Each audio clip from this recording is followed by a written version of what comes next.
जय रंगमंच की ओर से आप सभी मित्रों को रमेश खन्ना का नमस्कार। मित्रों, आज आपके सामने प्रस्तुत है श्री शंकर मूलवानी जी द्वारा एक लघु कथा। तो सुनिए, आनंद। उम्मीद है आपको पसंद आए। जय जय रंगमंच की तरफ से मैं शंकर मूलवानी बोल रहा हूँ। आज बहुत दिनों बाद एक मुझे कहानी बहुत अच्छी लगी, तो मुझे जो कहानी अच्छी लगती है मैं आप लोगों से बहुत ज़रूर शेयर करता हूँ। तो ये आज वाली कहानी भी मैं आपसे शेयर करता हूँ। एक बार की बात है कि कालिदास, जैसे आप जानते हैं कि बहुत योग्य और गुणी थे, वो कहीं जंगल से जाते जाते भटक गए और रास्ते में एक बेयाबान सी जगह थी जहाँ उनको बहुत प्यास लगी। तो सामने देखा एक कुआं है, उसमें बुढ़िया एक पानी भर रही है। तो जल्दी जल्दी वो वहाँ पहुँचे तो बुढ़िया से आग्रह किया कि मुझे ज़रा पानी पिला दीजिए। बुढ़िया ने कहा, क्यों नहीं, आपको पानी पिलाती हूँ, लेकिन आप अपना परिचय तो दीजिए, क्योंकि यहाँ का एक सिस्टम है कि भाई हम आपको जो भी आता है उससे हम परिचय मांगते हैं, तो आप अपना परिचय बताइए।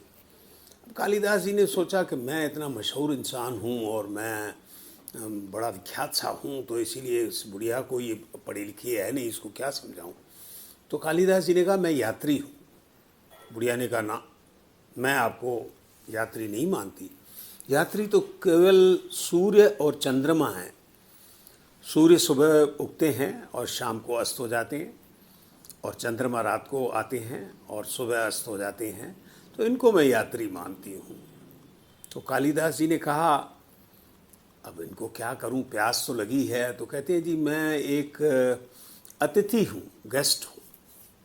कहती नहीं, अतिथि भी मैं दो को मानती हूं, एक जवानी को और एक पैसे को या पूंजी को, क्योंकि वो कभी ठहरते नहीं हैं। जवानी भी किसी के पास ठहरती नहीं है और पैसा भी किसी के पास ठहरता नहीं है, तो मैं इन्हीं को अतिथि मानती हूँ। कालिदास जी सोच में पड़ गए। कहते हैं, मैं क्या इसको अब अपना परिचय दूं। तो कहते हैं कि मैं सहनशील हूं। बुढ़िया कहती है, ये भी परिचय आपका ठीक नहीं है। सहनशील तो मैं सिर्फ दो ही चीज़ों को मानती हूं, एक पेड़, एक पृथ्वी।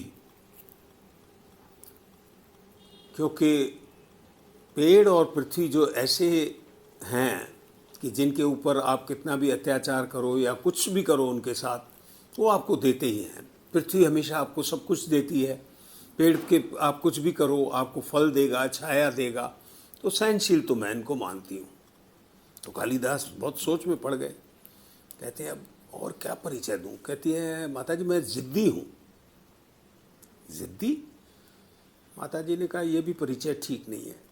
ज़िद्दी तो मैं सिर्फ दो को मानती हूँ, एक बाल और एक नाखून, जिनको जितना भी काटो फिर उगाते हैं, इनको मैं ज़िद्दी मानती हूँ। तो कालिदास जी बड़े असमंजस में पड़ गए, चक्कर में पड़ गए। कहते हैं, बुढ़िया पढ़ी लिखी भी नहीं लग रही है, फिर भी इतना ये पूछ रही है, सवाल कर रही है। तो कहते हैं, कालिदास जी कहते हैं, मैं बेवकूफ़ हूँ या पागल हूँ, समझ लीजिए, बेवकूफ़ हूँ। कहती नहीं, वो भी मैं नहीं मानती आपको। वो भी मैं दो को ही मानती हूँ, बेवकूफ़ या पागल, एक राजा, एक मंत्री। क्योंकि राजा चाहे गुणी हो, काबिल हो ना हो, उसको राजा बना दिया जाता है। उसमें योग्यता चाहे नहीं हो और वो राजा बन जाता है।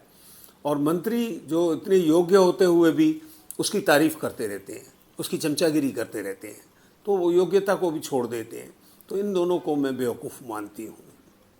कालिदास जी ने सोचा कि भाई ये तो नहीं मान रही है, तो उनके पाँव में गिर के कहता है, माता जी मुझे बहुत प्यास लगी है, मुझे पानी पिलाइए प्लीज़। तो माता जी ने कहा, चलो उसको पानी पिला दिया। पानी पिला के जैसे उन्होंने ऊपर माता जी की तरफ देखा तो माँ सरस्वती थी। कालिदास जी ने एकदम से कहा कि माँ आप? कहती, कालिदास तुम बहुत योग्य हो, तुम बहुत गुणी हो, ये सब जानते हैं, मैं भी जानती हूँ, लेकिन जो घमंड है उसने इन तुम्हारी योग्यता और गुणवत्ता के ऊपर एक परत बना दी है। तुम्हारे अंदर जो घमंड है वो उनको पूरा आगे छाया हुआ है और तुम्हारी योग्यता और गुण को ख़त्म कर रहा है। तो कालिदास जी एकदम उनके चरणों में गिर के उनसे माफ़ी मांगी।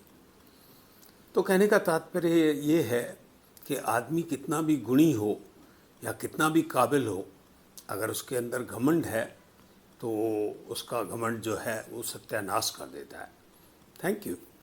अगर आपको हमारा वीडियो पसंद आए तो उसे लाइक, शेयर एंड सब्सक्राइब जरूर करें। Thank you.